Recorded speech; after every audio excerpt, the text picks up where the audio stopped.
What's up, everyone? This is going to be the final episode for Lightning Week. Let me know what type you want to see the next week for. I'm thinking water. I've been working on some Kyogre decks and some other fun things. So this is the final version of the deck I landed on. A little bit more traditional. I've cut the Luxray and the Raichu. The more Pico has been really good. We got a Lightning badge from DJ Backwards at our week at Locals, and I really saw the value of it. I still really like Compressor. I'm keeping that. And I'm trying Surfer. That's probably cheesy, but a little bit of new toy syndrome. I saw that in a Iron Valiant deck in Standard, and I thought, I want to try that. So that's where we're at. Let's jump into the gameplay now. We are playing against Wheatr, one of the best players in GLC, and a huge control head. He can really play everything, but when you go against a control person, they generally really know what they're doing, and Wheatr is no exception. So we have a busted Greens Exploration to get VIP and Poffin to set up the whole board. What's not busted is that Mareep is prized, Escape Rope into Zapdos is prized, and also the Zebstrika is prized.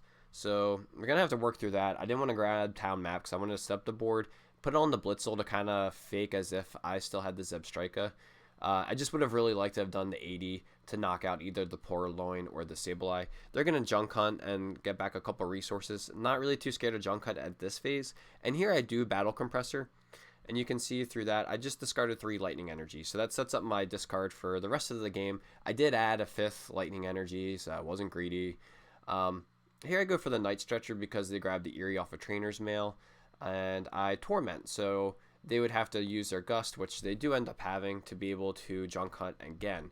And so you see their hand is okay. They're going to go Versus Seeker to get the Guzma back.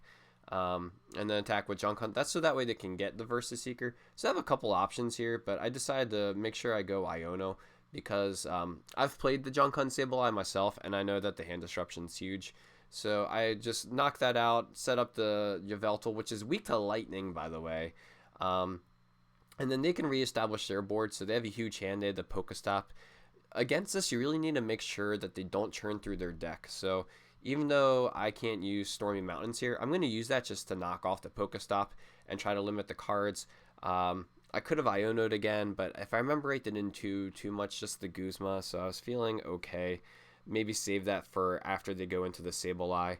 And that's really how you want to think about it, especially if you don't have tons of hand disruption. I myself run Marnie and Iono in pretty much anything. They have the Enhanced Hammer here, which is pretty good, especially because we only have one Dynamotor. And the Moltres takes out a prize. We go up with our free retreat. We have the Dynamotor and the Guzma combo, so the Zapdos and the 20 set up from the Liepard is going to be perfect here to take out that Liepard, and that Iono might be coming into play. However, it looks like their hand's already pretty dead.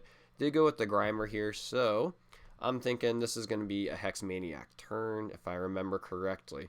So I go with the Lightning Energy there and bench everything. And then, yeah, I go Hex just because I don't want to lose things like Pal Pad and Town Map and other ones. If I remember it, I think they missed the fact that I Hex. That's sometimes the downside of playing online is it's harder to see that kind of thing. And the Moltres keeps taking prizes here, but we're going equal. I think at this game state, I'm more afraid of the Sableye. I'm able to get my bench set up. I play the Palipad because it's more scary as an item. It can get discarded with Eerie, with the Muck.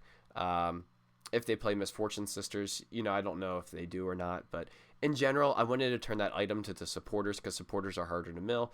And then Regieleki here just goes hard. So the Moltres is at 30 left. They Battle Compressor, but you want to see that way earlier in the game.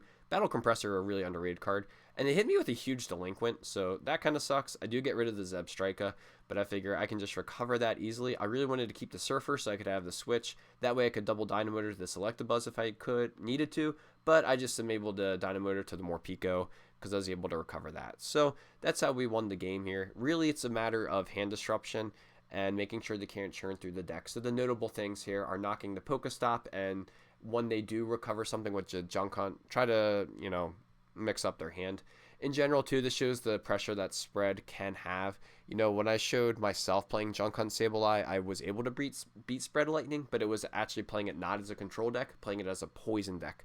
So Spread, I think, is good into control because you're able to just put on that pressure wide enough. It's not as quick as something like a Dragon or a Colorless, but it's a wide enough pressure that it makes them have to play the game a little bit differently too, and you need control to lose footing sometimes. So that's a game. Again, let me know what week you want to see next after Lightning Week. I just think it's a type that's probably the most contentious type and kind of fun to discuss. Thinking Wheatr next, but if you want to see a weirder type or just maybe your favorite type, let me know. Hit subscribe, hit like, and comment what type.